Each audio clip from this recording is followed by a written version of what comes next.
So all of trigonometry that we've done up to this point has been based off of right triangles. And the reason for that is that there is a definitive relationship between the three sides of the right triangle. And if we don't know the measure of an angle theta, if we can describe that angle using the three sides of a right triangle, then it's easy to still evaluate the sine, the cosine, the tangent, and so forth of either of the acute angles in the triangle.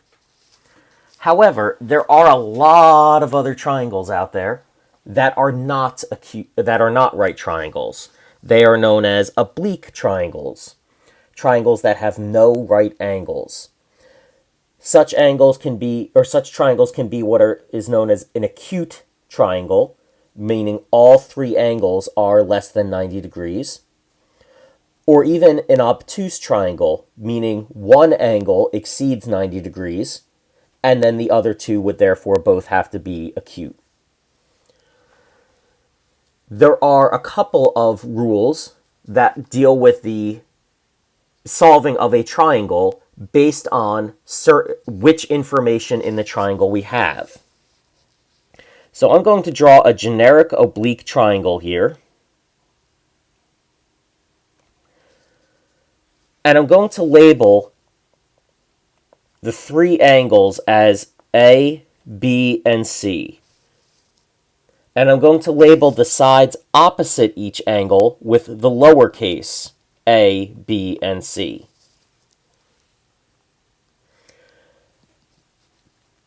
To solve an oblique triangle using the law of sines, there are three congruence relationships that we can use to solve this. There are a total of 6 congruence relationships that we would have learned in geometry, and they were mentioned early on in dealing with triangles. There are congruence relationships between triangles based on having certain information about those triangles. There is a side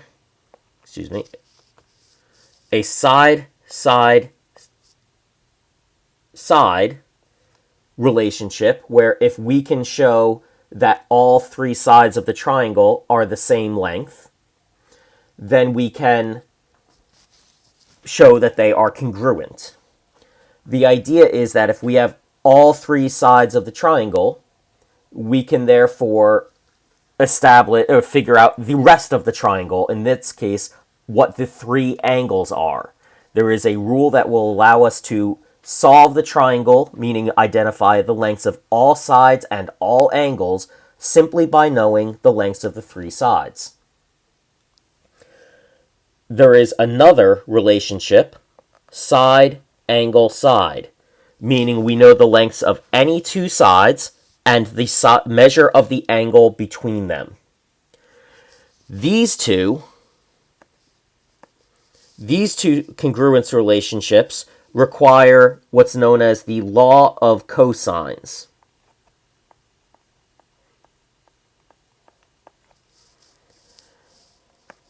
The other two congruence relationships that we can use are angle, angle, side, meaning we need to know the measure of any two angles and one of the sides that is not between the two angles. So for example, we would need in the triangle above the measure of angle A and B and then the side length A or B.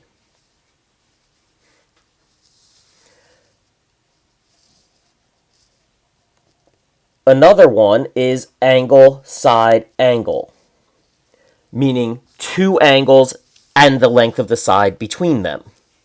Between these two combinations, these two relationships, angle, angle, side, and angle, side, angle, this boils down to the idea that any two angles and any one side can prove is a congruence relationship. And these two can be these triangles that fit this information can be solved using the law of sines. Now, there are two other relationships that do not prove congruence. One of them was already handled in dealing with right triangle trigonometry.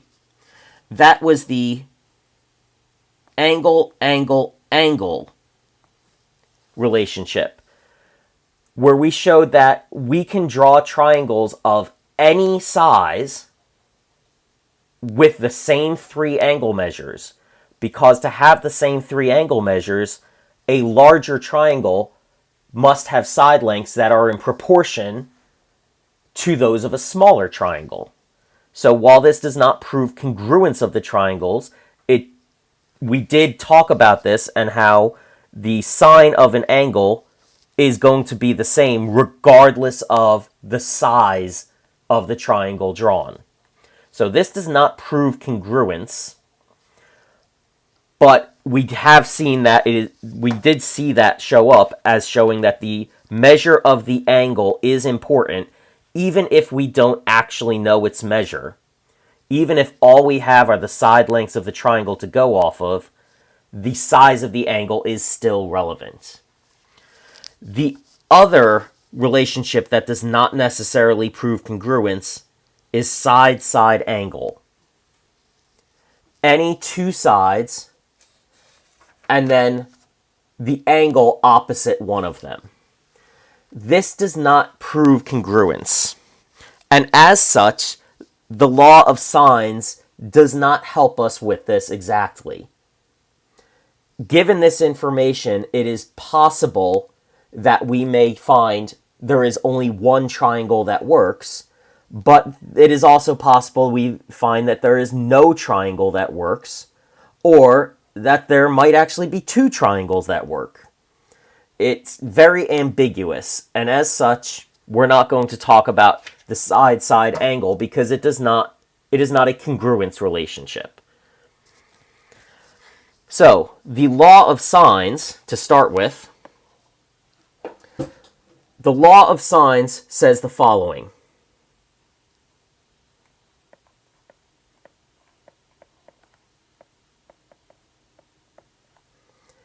If triangle ABC, this is a triangle with vertices or angles,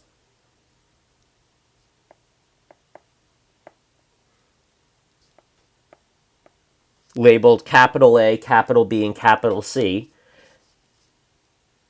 If ABC is a triangle with sides of length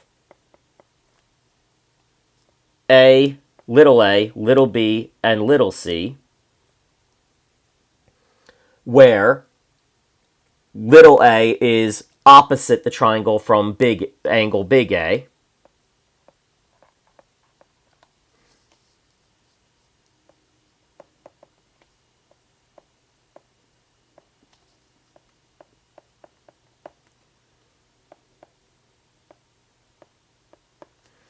little b is opposite from the triangle, or opposite in the triangle from angle B.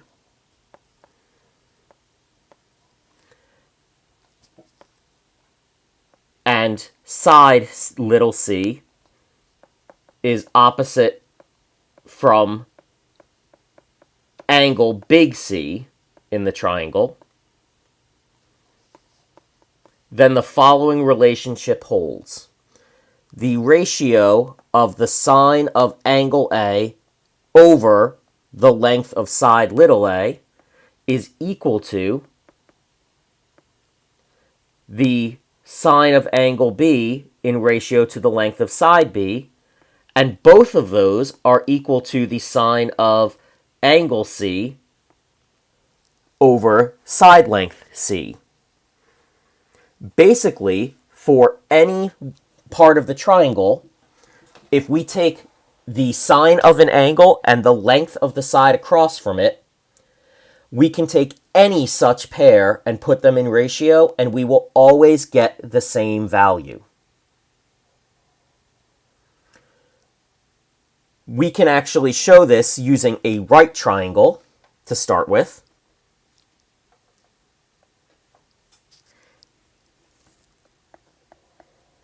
In fact, we'll even use a right triangle that we are somewhat familiar with.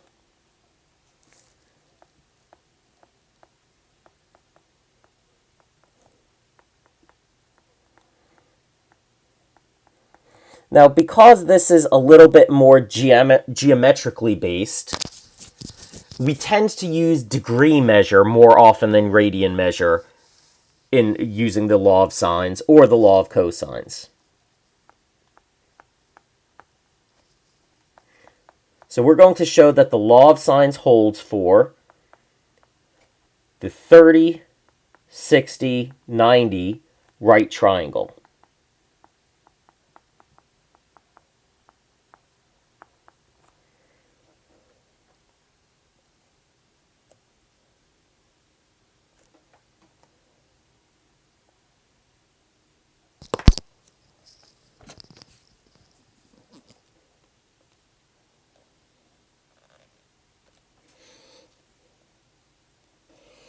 So the 30, 60, 90 right triangle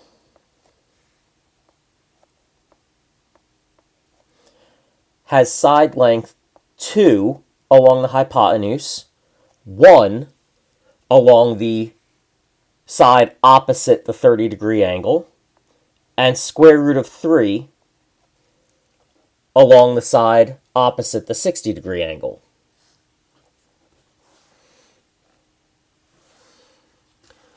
So we're going to show that the law of sine holds for this. That is to say, the sine of 60 degrees in ratio to the side length opposite it, square root of 3, should be equal to the sine of 30 degrees in ratio to the length of the side opposite that, which should be equal to the sine of 90 degrees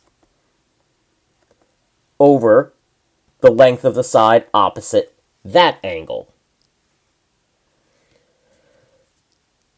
Now, it might help to think of these in terms of the radian angles, so that we can use the unit circle to evaluate these. That won't always be the case here, but we can get away with it here. 60 degrees is pi over 3. The sine of pi over 3 is square root of 3 over 2. And now that is going to be over the square root of 3. This being a complex fraction, we can treat it as the fraction in the top divided by the fraction in the bottom.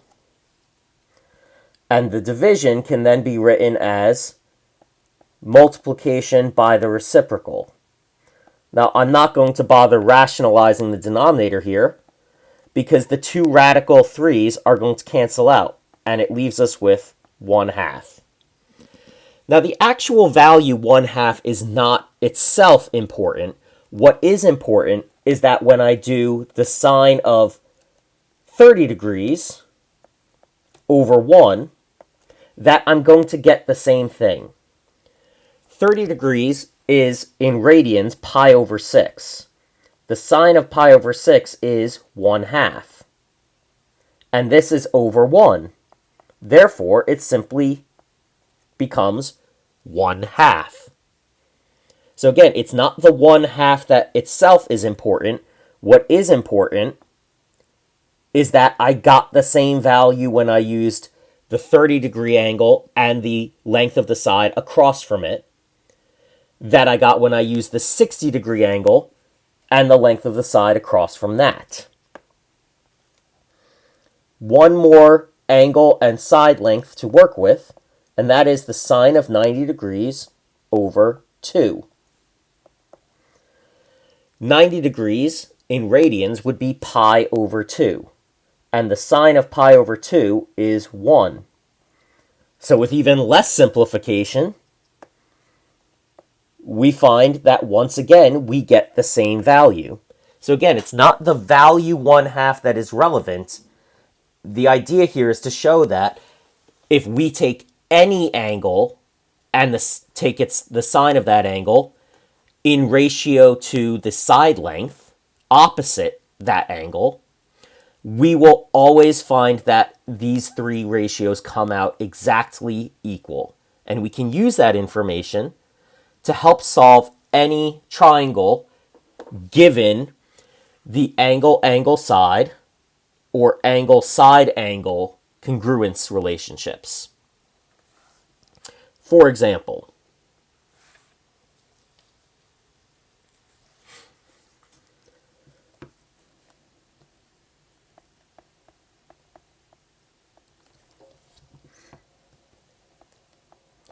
we're going to solve the triangle given below.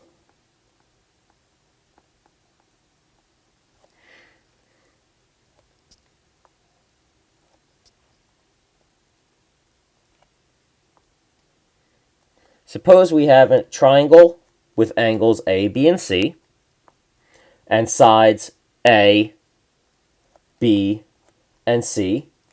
And suppose we know that angle C is 102.3 degrees. And we know that angle B is 28.7 degrees. And furthermore, we know that side little b is equal to 27.4 feet. What we have here then is an angle, side.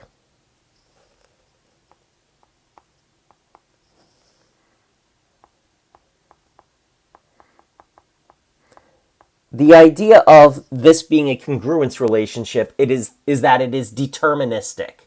It means that any triangle that has these two angle measures and this side length in those positions has to be the same, which means there's only one combination of side lengths and angle measures that could possibly work here.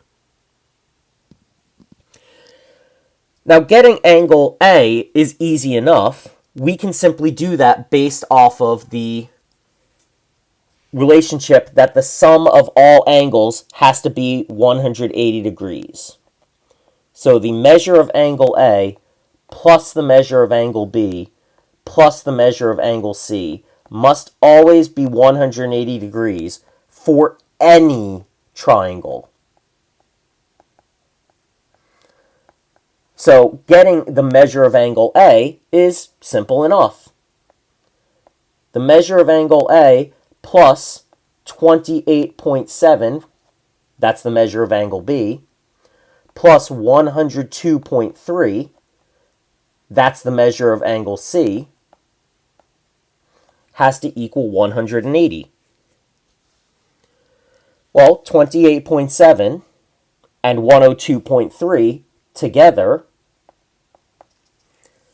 is equal to 131 degrees.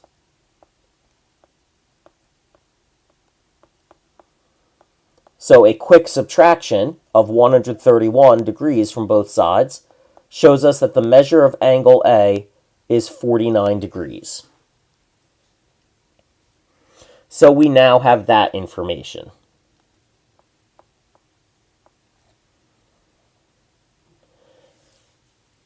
Given this, we can use the law of sines to find the length of side little a and the length of side little c, because we already have the measure of angle B and the length of side little b. So since we already have this combination,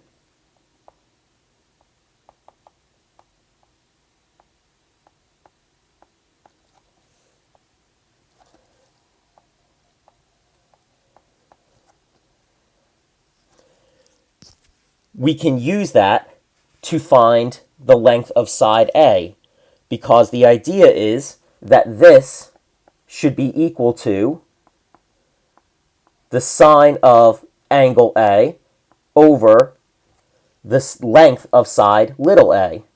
And we know that angle A is 49 degrees. So the only bit of information we're missing from this is the length of side little a. Otherwise, this is a proportion. So we can use cross multiplication to solve this. We can multiply 27.4 times the sine of 49 degrees, and that would be equal to the length of side little a times the sine of 28.7 degrees.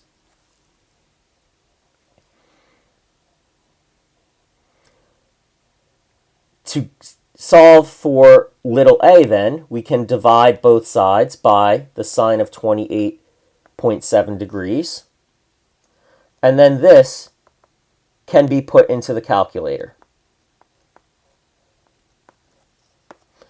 Now, the important thing here, since we are using the calculator, we have to make sure that it is in the proper mode. The calculator must be set into degree mode in order to use degrees.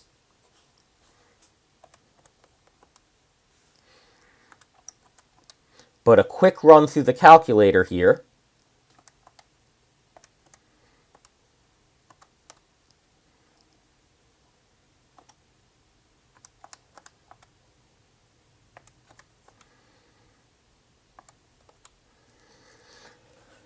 We'll get a side length for A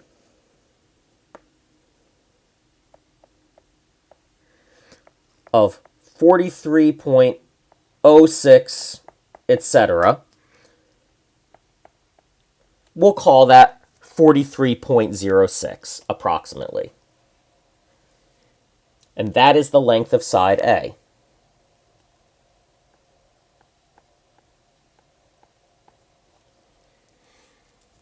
We can do the same thing again to get the side length of C.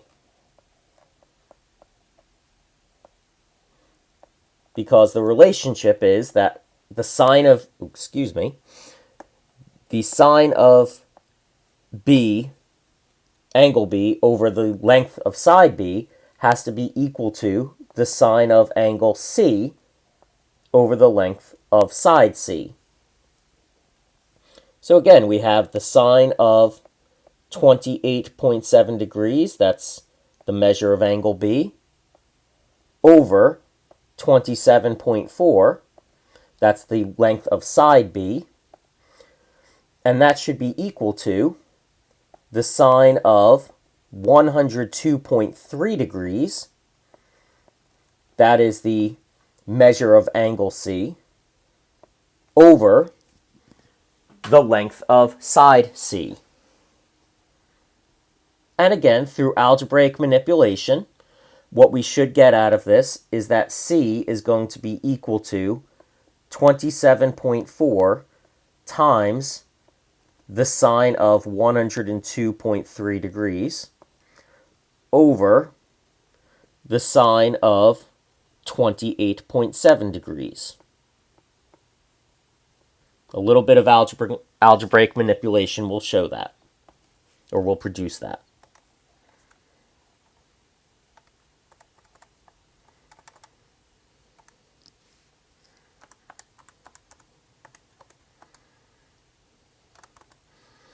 And in this case, we get that side length C is 55.747, etc., which we can say is approximately 55.75.